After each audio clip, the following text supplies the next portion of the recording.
All right, everybody, welcome back to the number one television program in the history of the universe. I am Brian Lee Durfee, author of The Forgetting Moon, The Blackest Heart, and The Lonesome Crown, all three books published by Simon & Schuster's Saga Press. Today I am going to be reviewing Ghost Story by Peter Straub. This book came out in 1979. I think it was his first book, I believe. And it was a big hit at the time. Back in the late 70s, early 80s was the glory days of horror novels when they were the most popular things being sold in the bookstores. Not so much anymore, but still dope as a genre. Anyway, let's talk about the cover first, because I love graphic design and cover illustration. This has got a cover, that's for sure. I don't know if I'm that jazzed about it. It's okay. I mean, it's got like a blurry haunted house there in the background. Ain't much to it. The color is nice. I like the purple on black, or the lavender. So, there's that. And it has the author's name spelled correctly and everything. So we're good to go. We're good to go. So I will just tell you that I read this a long time ago. Back when I lived in upstate New York, where this is set, and I do believe that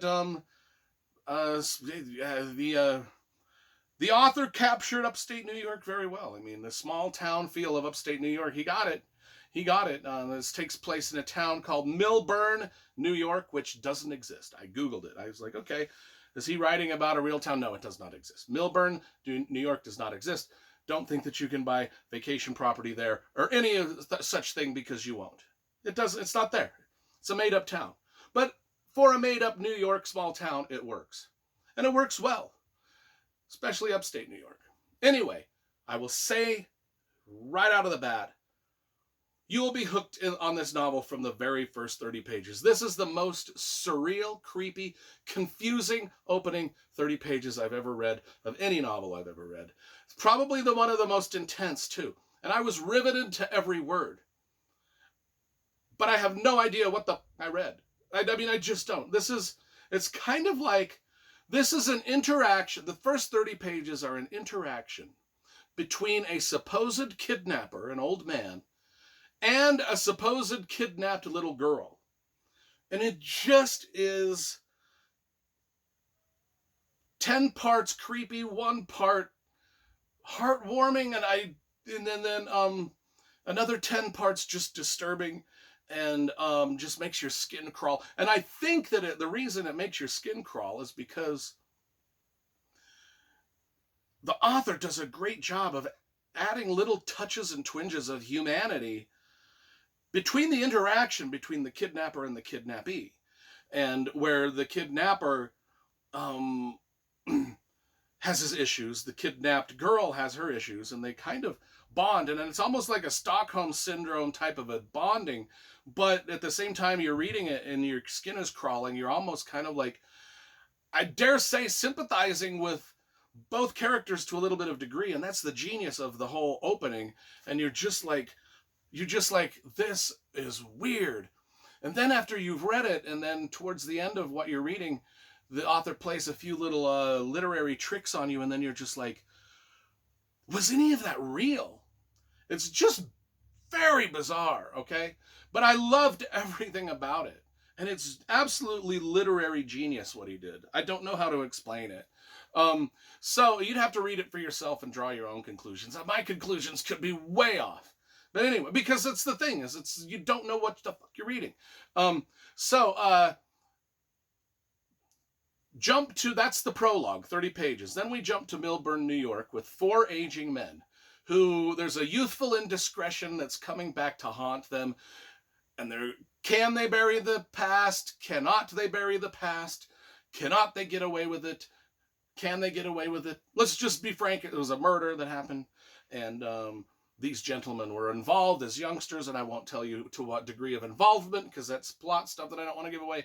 But anyway, they are these 4 aging men, and they get together in this group that they call the Chowder Society occasionally. Now, the Chowder Society is they get together and they switch homes. each one of them hosts the party at a different time. So we get to see the party take place in each one of their locations in their homes. So we've got Ricky Hawthorne. He's a 74-year-old lawyer. Sears James, he's rich. He's from family money. John Jaffrey is a doctor. And then Louis Benedict, probably the most interesting of them all. He's good looking. I mean, it's almost like he didn't age. The other guys look old. And Louis Benedict was good looking as a kid, and he's good looking as an adult. And it's almost like he didn't age. But he's also suspected of killing his wife. So there's that over. I mean, he's suspected of only guilty when proven guilty. You know, you're innocent and true proven guilty, and that's kind of where he sits. But people are like, he's pretty sus. Did he kill his wife? So anyway, this Chowder Society, these four guys, they get together and they they change locations from house to house, and what they do is they talk about stuff from the past.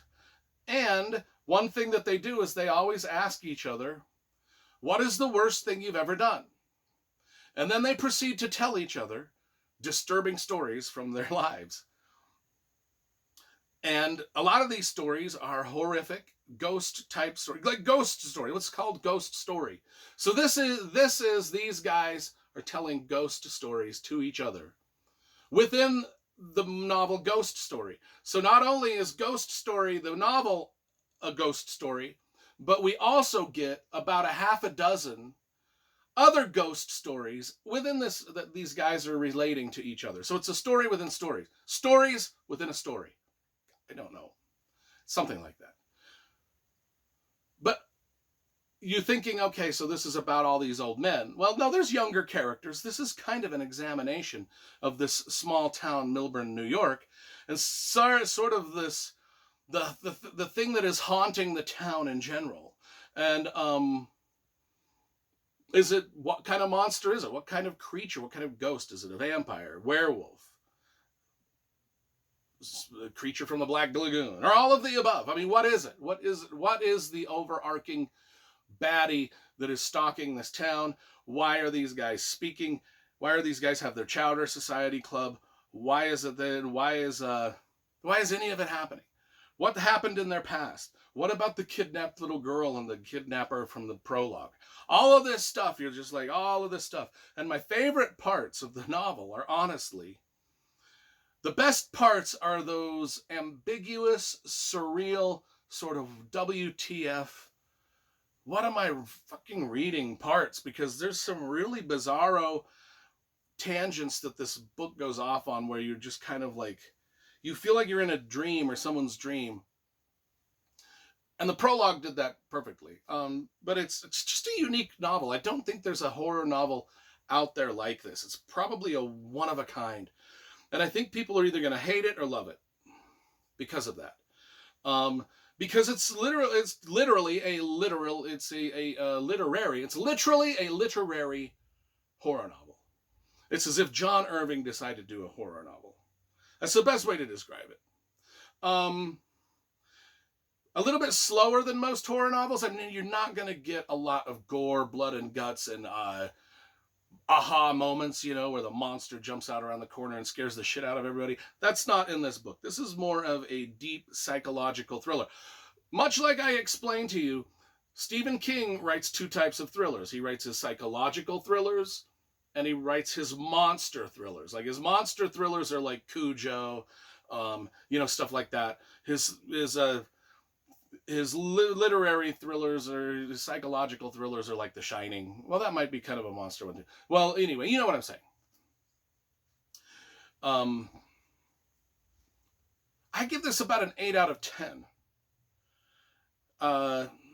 Maybe it needed more blood and guts and gore. But it certainly had me riveted. Very good book.